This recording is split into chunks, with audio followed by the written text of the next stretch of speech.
Thank you for choosing to learn from the marijuana lesson presented to you by Chestnut Health System's Prevention Department. Let's learn some basic marijuana facts. Marijuana comes from a plant called cannabis sativa. It can contain over 400 different chemicals. The main chemical we'll talk about today is THC. THC is tetrahydrocannabinol. It's a mind-altering substance and is harmful to the developing brain and body. THC interferes with concentration, memory, thinking, and perception, along with a few other things that we'll learn today. THC is the chemical in marijuana that makes people feel high. Did you know that marijuana increases the heart rate by up to 50% or more during drug use? This means that if your regular heart rate is about 70 beats a minute, it can increase to around 135 beats. Marijuana may be harmful with long-term use to the heart. Driving under the influence of marijuana is against the law and can result in a DUI ticket. That's for drivers of any age.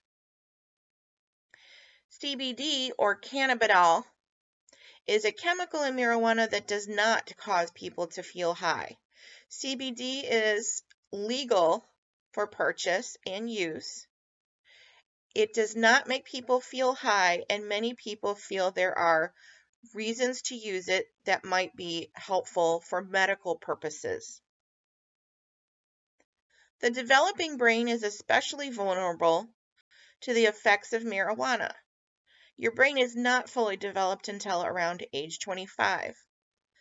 When we say vulnerable, we mean that the developing brain can have a higher impact from using THC, or it can be impacted in more ways.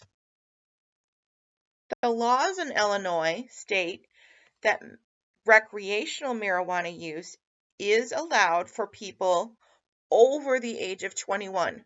People under the age of 21 are not allowed to possess or use marijuana. There is no use of marijuana in public places. This means persons over the age of 21 may use this in their homes, away from the use of children. Medical marijuana in Illinois is also available, but it is still harmful to the developing brain and can have other harmful effects. It's really the same thing as recreational marijuana. It's just available to people that have a medical marijuana card. It may have some medical benefits, but this really needs to be studied more. It requires a doctor's recommendation, and people must follow the state rules on obtaining the state medical card. Medical marijuana may also contain varying amounts of THC or CBD. This is because it's not regulated federally. It is not controlled by the Food and Drug Administration, so labeling might be inconsistent. Let's learn a little bit about the effects of marijuana on the brain. Now, don't be intimidated by this picture. We'll just learn a few facts and take it slow.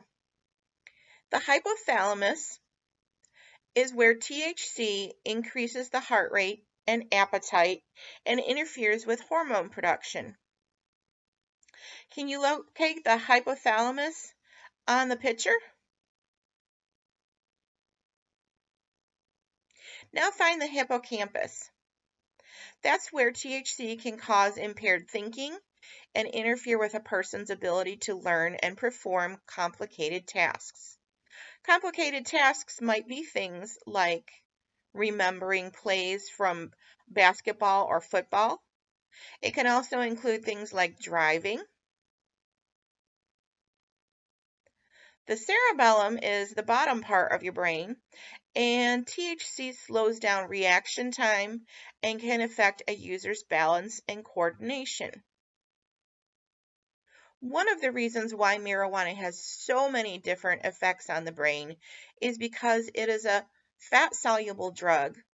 This means it's attracted to the fatty areas of the body, and your brain has a lot of fat cells in it. There are many marijuana receptors located all over the brain. Let's learn a few more. Your prefrontal cortex is located in your forehead area. THC impairs a person's ability to solve problems and make responsible decisions. The prefrontal cortex is also the last part of your brain to develop fully. It's not fully developed until you're around age 25.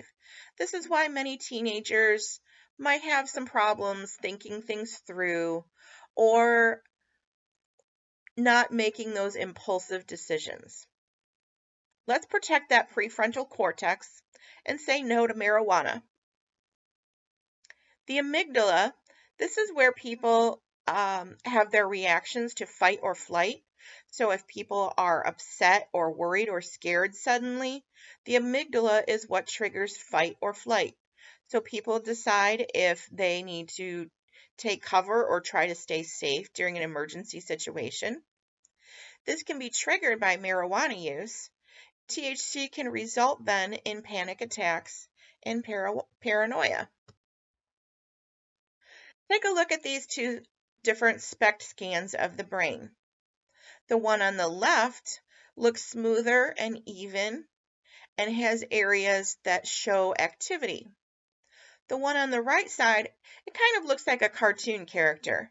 Those holes aren't really holes. Those are just areas of the brain that are no longer functioning properly. Those areas of the brain have been impacted by regular marijuana use and show that marijuana use can decrease or alter brain functioning. Keep this in mind when you make decisions.